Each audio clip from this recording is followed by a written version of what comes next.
ಹಾ ಸರ್, ನೋಡಿ ನಿಮ್ ಮಗ ಇದಾನಲ್ಲ. ಹೇಳಿ ಮೇಡಮ್, ಏನ್ ಮಾಡ್ದ? ಏನ್ ಮಾಡ್ದ್ಯೋ ದಂಡಪಿಂಡ? ಅಯ್ಯೋ, ಮೊದ್ಲು ಹೇಳೋದ್ನ ಕೇಳಿ. ಕೇಳಲಿಕ್ಕೇನಿದೆ ಮೇಡಮ್, ಮಾಡೋದೆಲ್ಲ ಬರೀ ಹಲ್ಕಟ್ ಕೆಲ್ಸ. ಊರಲ್ಲಿ ನೋಡಿದ್ರೆ ತಿರುಗ್ತಿರ್ತಾನೆ, ಮನೇಲಿ ನೋಡಿದ್ರೆ ಮೊಬೈಲ್ ಹಿಡ್ಕೊಂಡಿರ್ತಾನೆ. ಶಾಲೆಗಾದ್ರೂ ಬಂದು ಓದು ಅಂದ್ರೆ ಅದು ಆಗಲ್ವಾ? ಸರ್, ನೀವ್ ಈಗೆಲ್ಲ ಹೊಡಿಬಾರ್ದು ಸರ್. ಮಕ್ಳಿಗೆ ಮನೆ ಬಿಟ್ಟೆ ಓಡೋಗ್ತಾರೆ. ಏನೋ ಮನೆ ಬಿಟ್ಟು ಓಡೋಗ್ತೀಯಾ? ಅಷ್ಟು ದೊಡ್ಡವನಾಗೋದ್ಯಾ?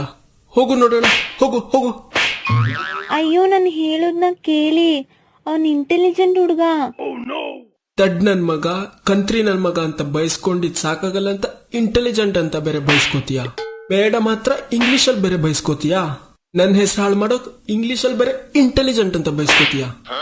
ಅಯ್ಯೋ ಸರ್, ಇಂಟೆಲಿಜೆಂಟ್ ಅಂದ್ರೆ ಬುದ್ಧಿವಂತ ಸರ್, ಬುದ್ಧಿವಂತ. ಎಕ್ಸಾಮ್ ನಲ್ಲಿ 99% ತಗೊಂಡಿದ್ದಾನೆ. ಮೊದ್ಲೇ